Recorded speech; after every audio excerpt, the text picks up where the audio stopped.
আমার এই এক জীবনে বাংলাদেশের নানান জেলাতে বন্যা কাভার করেছি, সেটা সাংবাদিক হওয়ার কারণে। কিন্তু সমস্ত কিছু পেরিয়ে আমি নতুন একটি জায়গা, যে জায়গাতে আসলে এর আগে আসা হয়নি, সেটি হলো যে ফেনী এই অঞ্চলটি। এই ফেনীর পাশাপাশি এটি নোয়াখালী। তো নোয়াখালী, লক্ষ্মীপুর, ফেনী অঞ্চলের আসলে অধিকাংশ মানুষই আসলে খুবই অর্থবান এবং তাদের সহায় সম্পত্তি অনেক রয়েছে। তাদের বেশিরভাগ মানুষই দেশের বাইরে থাকেন। ইন্টারেস্টিং ব্যাপার হলো যে আমি সারা বাংলাদেশে যে জিনিসটা দেখিনি সেটা এখানে এসে দেখেছি। সেটি হলো যে যখন আমরা ত্রাণ নিয়ে এসেছি এবং তারা তো আসলে অসহায় হয়ে পড়েছেন পরিস্থিতির কারণে, কিন্তু যখন জিজ্ঞাসা করছি যে ত্রাণ দিয়ে গেছে, হ্যাঁ দিয়ে গেছে, কি দিয়েছে, অমুক দিয়েছে, আমি বললাম যে লাগবে আর, তো ওনারা বলছেন যে না আমার লাগবে না, পানি আছে, আমাদেরকে জিজ্ঞাসা করেন, আমরা তখন পানি দিই, স্পষ্টত।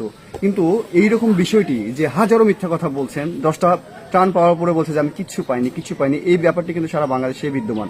এই জায়গায় এসে ডিফারেন্ট একটা টাচ আমি পেয়েছি আমার সাংবাদিকতার লাইফে, এবং শুধুমাত্র তাই নয়, আমি দেখেছি যে এই বিষয়